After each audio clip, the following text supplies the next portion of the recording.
Hello, my friends. Welcome to the new SJ Weekly.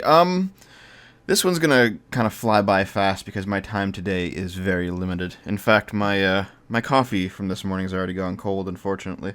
So let's just skip that and get right to it. On metro.co.uk,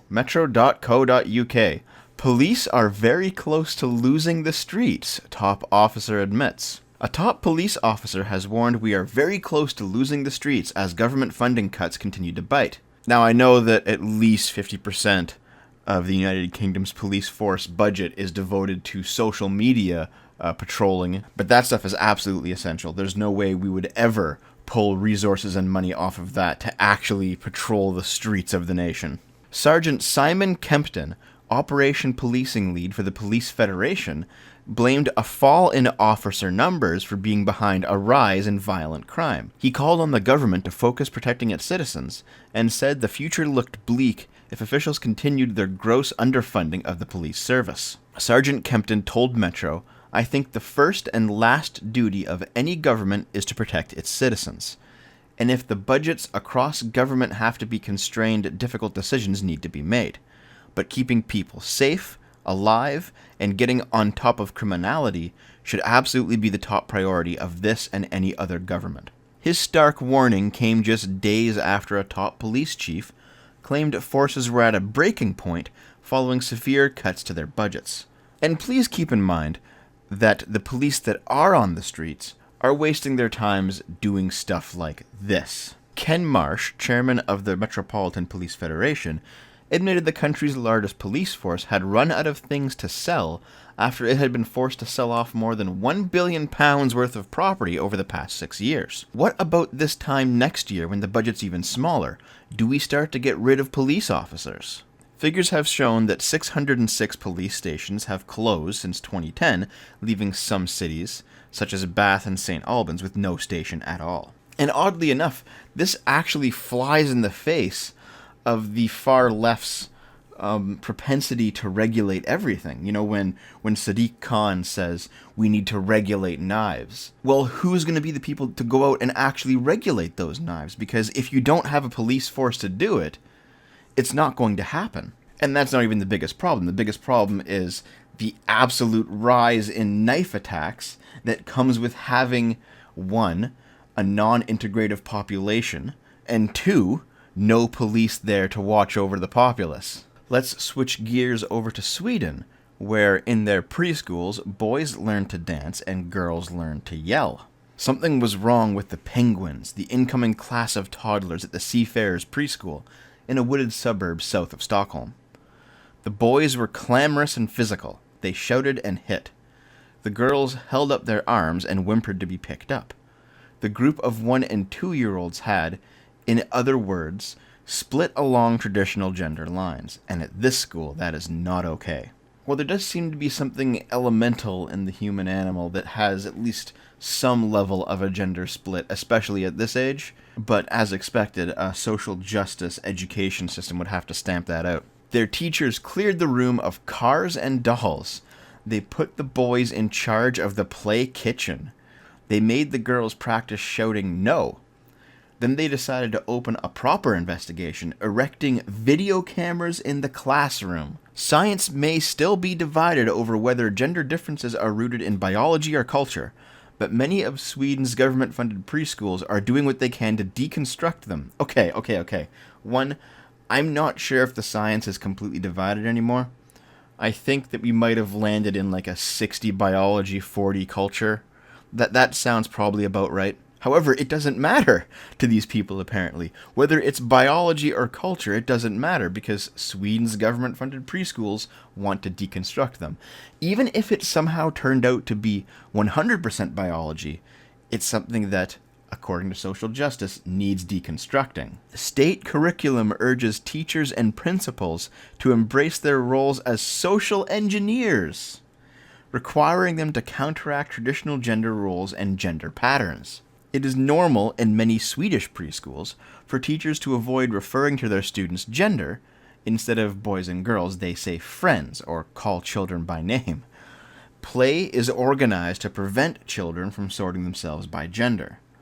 A gender-neutral pronoun, hen, was introduced in 2012 and was swiftly absorbed into mainstream Swedish culture, something that linguists say has never happened in another country. It sounds like the Swedes are just naturally cucked, I guess. The children at these schools do not show a strong preference for playmates of the same gender, and are less likely to make assumptions based on stereotypes. Yet the scientists found no difference at all in the children's tendency to notice gender, suggesting that may be under a genetic influence. This actually makes complete sense to me. The choice to have friends of the same gender or opposite gender is probably something that is informed by the culture or subculture around you. You know, if you're a boy who would get bullied for being friends with a girl, you're probably not going to be friends with the girl. That makes sense. However, the ability to look at a boy and look at a girl and notice that they are at least somewhat different, yeah, that's not going away, nor should it. I mean, this is like asking these kids to be purposefully colorblind in order to not privilege one color over another. It's a ridiculous idea. When we are drawing, says Melissa Estica, 31, one of the teachers, we see that the girls, they draw a lot. They draw girls with lots of makeup and long eyelashes. It's very clear that they are girls. We ask, don't boys have eyelashes? And they say, we know it is not like that in real life. Well, boys do have eyelashes, but when it comes to drawings, like these are not lifelike drawings, these are child's drawings. They are meant to be generic signifiers of an idea, not lifelike specific people. You know, when you could, for example, meet a man with long eyelashes, and you could tell he's a man because he has many other signs of being a man, but when you're drawing a doodle, there might be one sign or three signs. So if you're going to draw something simplistic, you're going to have to include something like long eyelashes to show that it's a girl. This is not sexism. This is not a problem. Miss Estica looked frustrated. She had set a goal for herself, to stop the children from identifying things as for girls or for boys. But lately, her students were absorbing stereotypes from billboards and cartoons, and sometimes it seemed like all the slow, systematic work of the Seafarers preschool was flying away overnight. Maybe this is happening not for the reasons that you think. Maybe it's not because of billboards and cartoons. Maybe part of it is genetic. Maybe part of it is how it is and how it should be. Maybe part of it is that even if it's cultural, there is not an inherent harm in identifying things as for girls or for boys. I understand the logic of not strictly identifying the kitchen area of the preschool as for girls. You know, that makes sense. Very clearly, boys should be taught basic cooking and like housekeeping knowledge. You know, if you're ever an early to mid 20s guy living on your own, either you live like a fucking loser or you learn how to take care of yourself, right? In that essence, that makes sense. You know, the idea of man's work or women's work is a bit ridiculous. However, there are definitely things that are for girls or for boys. For example, like maybe vaginas and penises. You know, I make the joke of the, you know, the feminine traps and the feminine penis, you know, in girl dicks, but they're obvious jokes. And I know that V might get riled up about it because he doesn't get it. But yeah, like, no, there are certain things that are intrinsic to either boys or girls. And you can't simply say that everything is agender. That is not how the universe works. The most striking part about all of this gender-neutral stuff, is that the people doing it, they're going to find themselves in maybe 20 to 30 years living in a caliphate, which is very strictly gender-regulated.